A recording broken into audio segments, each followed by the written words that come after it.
What's up, everybody? It's your favorite Stegosaurus' favorite nerd. Today we are looking at Gigapower's Guttur, which is their homage to G1 Snarl. And he comes with a slew of accessories, including this gun, which is pretty much dead on the money, G1. Not a lick of paint on the gun itself. It does have a battery gimmick, and you can make this light up.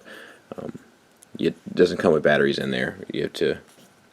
I don't know why these people assume that I'd rather pay $5 extra or whatever and get the batteries. I don't know why these people assume that I would have these little bizarre random batteries, you know, in my home. But it's not exactly a AA, right? Anyway, it comes with this bit here, and this folds up and folds out, and you can peg it in there, which is silly, but you do have the option. It comes with this translucent sword, which is quite nice. It's a nice sculpt here, but not a lick of paint on this either. Same thing here. You can take it apart with the screws and insert the batteries, and then make this light up. In theory, I'm not sure if I haven't found a place where this plugs in on them. That's not to say that it doesn't. That's just to say that nothing screamed like a logical place to me. I don't know. Let's see, maybe on top. I don't know. Maybe it does. It's not in the instructions, and it doesn't jump out at me. It comes with an alternate head, which we'll take a look at a little later, and it comes with this this rocket launcher bit. Same thing. This stock folds, and then actually this is on a hinge, and then this is on a hinge too, and then that will plug in as well there. So if you wanted to do that look. They also come with some weapon accessories, including this, which is kind of like the pew pew effect, which is actually really cool, and I would imagine looks even better when it's lit up. Very nice, very thoughtful, you know, not necessarily par for the course, which is nice. And then it comes with these two bits, in which you put the sword there, and then that's my dogs there. And when it lights up, this probably looks very cool too. Once again, nice effect. Wouldn't have necessarily expected it. And then he comes with these little booties. He comes with 4 of them, and they just go on his feet. They're not the easiest kind of units to get situated, but I mean, it's cool. It's extra, you know, like I don't know, Super Saiyan Snarl, or you know, but you get the general idea. They do that, and that's cool. The weird thing is, oh, this is why that one doesn't want to go in there. I think I got the wrong size on that unit.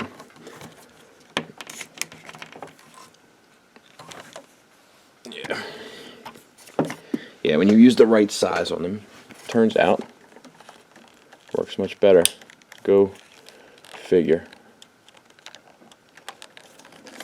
They're like a soft plastic, so it's still not the easiest thing in the world to get situated, but you know, there's that. You know, I'm not sure if this really does it for anyone. But if it does do it for you, the good news is they included it. It's interesting. These things have an odor to them, and if you've ever had, like in the 90s, McFarlane toys, if you ever owned any of them, like it'll give you that nostalgic feeling, because like they smell like McFarlane toys. Which is interesting. But they're all translucent. They all go from like this deeper, maybe lighter red to this brighter yellow. They're all pretty well done. And the last 2 accessories are these 2 translucent plastic pieces, and they simply sit over top of the neck and the head. I believe. I don't think you had to take anything off or anything like that, but to try to emulate that G1 toy look. Now, for me as a kid, I always hated the way that looked, but it was incredibly thoughtful of them, given that they went with a very toy aesthetic, to think to include that. So I commend them for that. So we'll kind of talk about articulation and paint as we move through, right? So head is on a hinge, and it's just back and forth that you get, which is unfortunate. I would have liked to have some up and down, especially because his head is kind of looking up. So I don't particularly care for that. The mouth does open to about there, and then you get these two inside little laser bits there. Nice gold paint kind of applied on there, metallic, and the blue on the eyes is well applied as well. These are all die cast. There's some more on here that may be die cast. I just haven't really messed with them a whole bunch. I'll tell you why here in a moment. So moving down the figure, we have this gray body here. There's tons of paint in there: bright silver, red, black, blue, and they're all like jumbled up, labeled over top of each other, etc., etc. You got translucent plastic there on this arm, which hinges out there and then swivels. And then you have this elbow that's on a ratchet, and this foot here, which is actually on a proper ankle rocker. So no hinge, so no tilt to it, but you can use this for the tilt, and the rocker is actually really well done. These toes are on a hinge, but as you can see, mine are loose, so that's less than ideal. This one's much better, but still not perfect, and the toes are die cast, maybe not. I can't really tell. I'm not good at that. I suck at that, actually. Then we got all this same here, same articulation. Moving down, red, all black, paint applied there. It's a very glossy red, which is very G1 toyish. It does feel like the G1 toy in a lot of ways. Tail is on this hinge here, and it's just a little bit back and forth. The back legs, you get tons of hinge out, and then swivels like a universal joint, and then nothing here, and then down here you get a little bit. It's just a hinge for the lower knee, and then this one you get a rocker and a tilt. So this one you don't. I would have liked a little bit more articulation here. My toes are nice and tight there on that, and nice and tight on that. Not a whole bunch of paint on this part. We do have red here, and then these translucent pieces there. It is a big old unit. I'll throw some other fellas in there in a second, but you know, it's definitely Snarl. It definitely feels like the G1 toy felt, just like bigger. Let's get some size comparisons. So there he is with Fans Toys Scoria. Not horrible. Feels much better in person than it does in pictures and stuff, but still doesn't quite feel right. So there he is next to the G1, and as you can see, like, just all the little markings and stuff are fairly similar. So like there and there, that is there and that is there, these two little notches, and then three little notches. Like, it's very similar. Like, they're really going for that toy look. All the little indentations there, a lot of them line up almost perfectly. This translucent piece here, translucent piece there. You know, those little design cues definitely weren't as prevalent in the cartoon. Okay, so we're going to transform this guy. We're going to do it in a montage step by step because I haven't transformed him yet, and I want to make sure that my first experience dealing with the hips, because as we know, there's a lot of people talking about the hips are breaking. Then I follow the instructions, that I follow the little Facebook cues or whatever, and that we really pay close attention to it to try to prevent people from further breaking their product. Step 1, it has to move the rear hips out. For the legs, pull them down. Open this tab and this tab. Fold the ankle up. Toes in, and then the whole assembly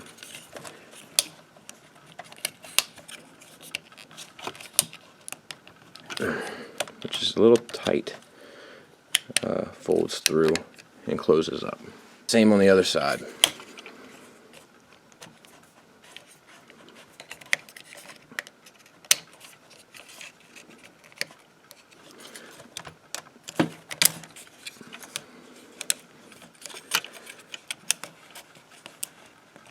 It's not easy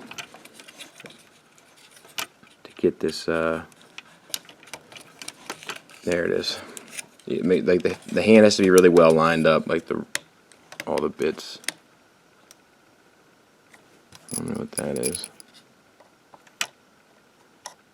A piece of paper or something. There we go. Okay, now we're gonna rotate these legs so that this little, I don't know if you can see it, this little notch there lines up to this back position, and then we're gonna push it in. Same on this side. Now we're going to rotate the arms around back. And we're going to rotate the Dino arms so they go into that little cavity, just like the G1. Okay, so moment of truth, right? So make sure this is all lined up. Split this all the way down past the head. Give yourself a little wiggle room. And if you come around to the underside and fold these back and start to fold those up.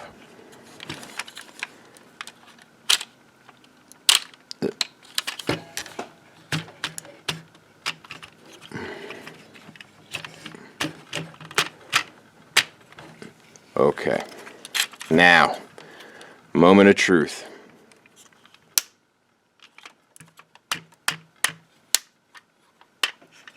So it seems to be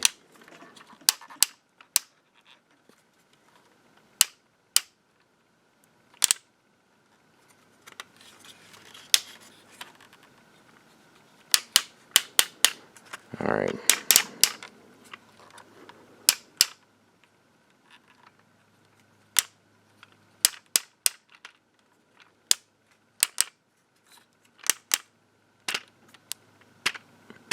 Alright, so it's just, what makes it tricky is there's so many moving pieces up in there. Because the thigh is on a swivel here, so you just want to kind of align it the best you can. Be very careful. If you feel any resistance, just stop, because there's too many of them breaking. So just stop. So let's try to look at it again here on this side. So open up this side flap here. You want to just swivel that. Will that piece go? Yeah. Okay. No problems. Close that up. So if you just take it out to the side and swivel it on the thigh, you shouldn't have an issue. Then this piece kind of accordions in.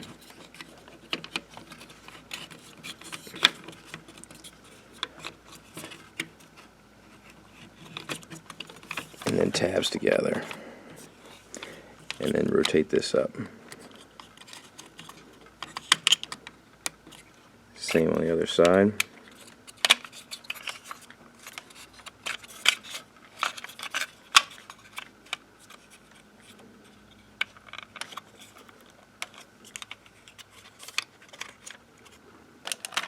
Swivel the waist around, bring the arms down, split the back open, open that up, and bring it back.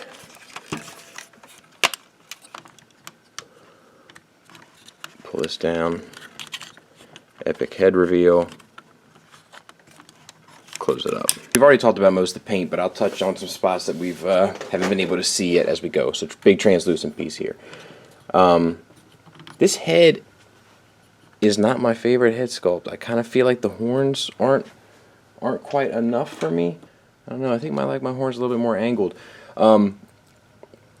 Head is on a ball joint, which is probably a poor choice. Probably should have been on a hinge swivel like Masterpiece Soundwave. Yeah, that's not.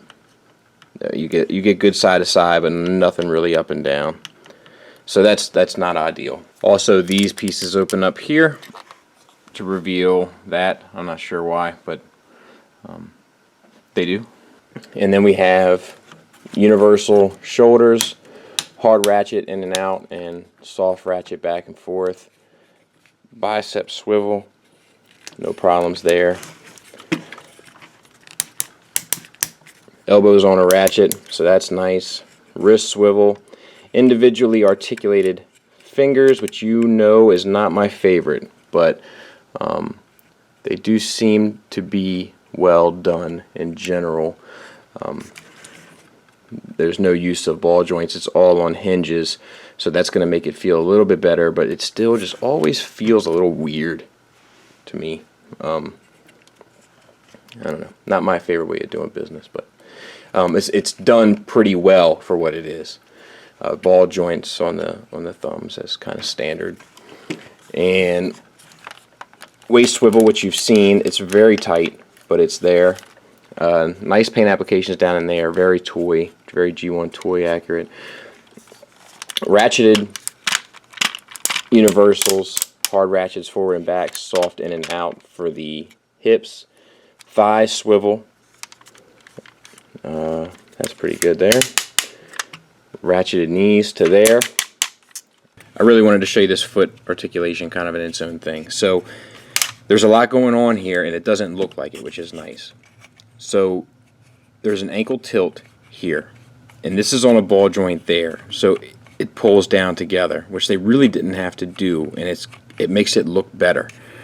It also swivels out here for a rocker, and then this is used as support for the rocker. So it doesn't look like there would be much to this, but there actually is. Holds his weapons.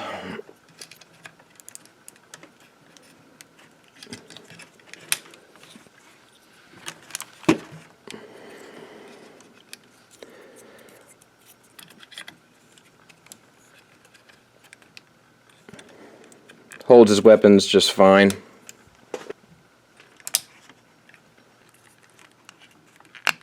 There we go. So there's the sword, and holds it out to there, no problem. Ooh. Alright, he can hold it. Once it goes, but you get it clicked right, you can hold it. Let's see it. Yeah, it's alright. It's alright. I thought we'd lost points there for a minute, but he held it together, so good for him. Okay, another thing you can do is take his little side shoulder mounted unit here, plug that in so we can have it like that. Then you can take this piece that we talked about earlier, plug that into the other side. Then you can take his sword and slide it in there for some storage if you'd like, and maybe even his gun. Let's see.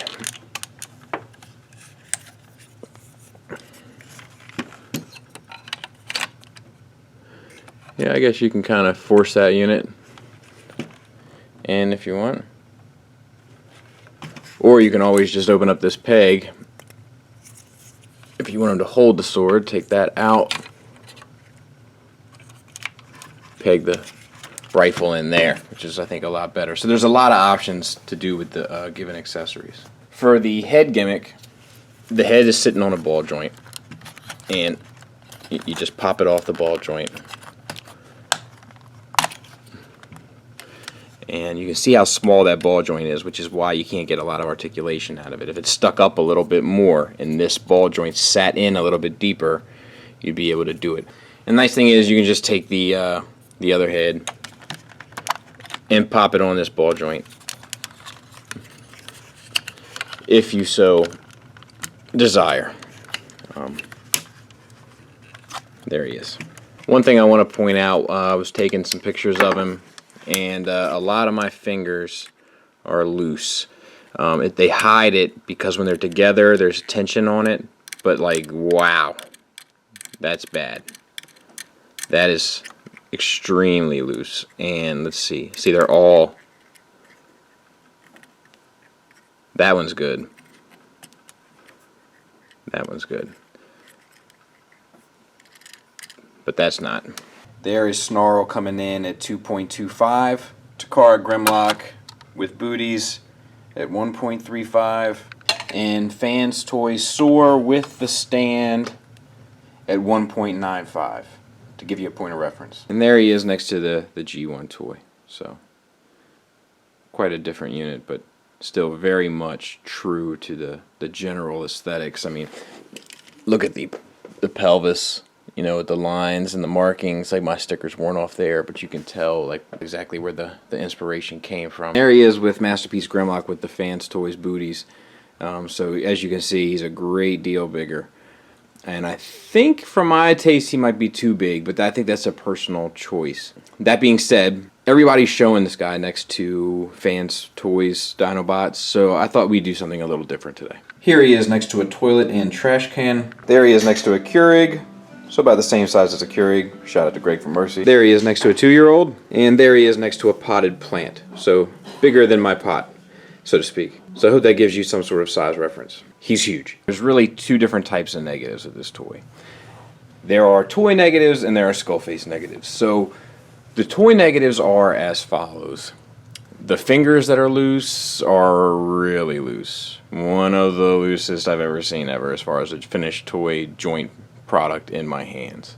Apparently the hips are breaking on people. From what I have found in transforming him, I don't think you have to move the hip ratchets at all, really. I just think you have to manipulate the thigh on the swivel around the ratchet. And I don't know if that makes things better or worse, but from what I can tell, I don't believe it's necessary to manipulate it that much. I could be wrong, though. It wouldn't be the first time. There is something about this thing proportion-wise that bothers me. I'm not exactly sure what it is, but I feel like maybe the head is too big, or maybe the chest is just too barrel, like he's just too barrel chested. There's just something about it that's throwing me for a loop. And I also think that they could have done something a little bit more clever with this. I understand they were going for the G1 toy look, but still, it just doesn't seem like they don't even collapse or anything really into there. Like, it just seems like there could have been a better way to go about that, or at least a more clever way to go about that. Now, for me, the other issue that I have is that it's just a little too toy reminiscent, and the toys had a lot of issues. But that's a personal thing. That's a thing where individual results may vary. I think that Transformer fans that are really into Masterpiece representations, or at least modern G1 representations of their characters, it comes down to two things. It's the Rumble is red, Frenzy is blue type of thing, right? For me, Frenzy is red, Rumble is blue, because for me, I'm a cartoon fan first, toy fan second. The cartoons are what brought me into the toys, not vice versa. And I think for the people who it was vice versa for, they are the ones that will enjoy this a lot more than I will.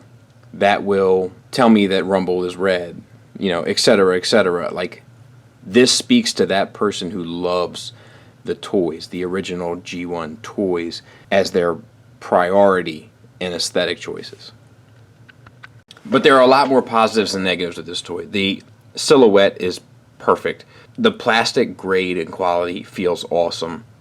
The transformation, although not very involved, and some things they could have taken the extra step on, is still pretty fun and intuitive and fairly rewarding. The paint is applied beautifully. The accessories are plentiful and they're thought out, and you can tell they're done with care. Now, what I think is most important to be noted with this unit is that this is the first effort from this company, and it's pretty good. Now, is it enough where I would say sell your Fans Toys Dinobots and go with these? I would have to say no. For me, I prefer the Fans Toys so far over this one. However, I think if you are more, like I said, the toy nut, you might prefer these over the Fans Toys. But these are still quite good, and this is their first effort. So where do they go from here? You know, and after they finish the Dinobots, where do they go? I'm going to be watching this company with great interest because I really think they're on to something. I really think that for coming out of the gates, they certainly came out swinging. And all in all, they did a really, really good job. It's an ambitious figure, it's a large figure, and it's done fairly well. If someone gave this to me and I didn't know any better, I definitely wouldn't suspect that this was a company's first effort. This feels fairly polished. Few things going on that they could tighten up, few things going on that aren't necessarily for me, but all in all, a really, really good effort, especially for a first effort. I think what this choice comes down to for the collector is, do you want your masterpiece figures to look more like the toys, or do you want your masterpiece figures to look more like the cartoon? For me, I prefer the cartoon, but I know there are plenty of Transformer fans that prefer the toy look, and for you guys, I recommend this set. And I'm kind of upset about the whole thing because I think I'm going to have to get all of these. They're just so good. I think I'm going to have to keep one set as dinosaurs and one set, you know, as robots. Like, I'll keep my fans' toys maybe as robots because I think this robot is a little too big, and I'll keep my Gigapower as Dinobots. And we all shed a silent tear from my wallet. Anyway, don't forget to be careful with the hips. I haven't had any trouble with mine, but you may have trouble with yours. And watch those fingers, Mac. They are extremely loose. Thanks for listening. Thanks for watching. Until next time, take care.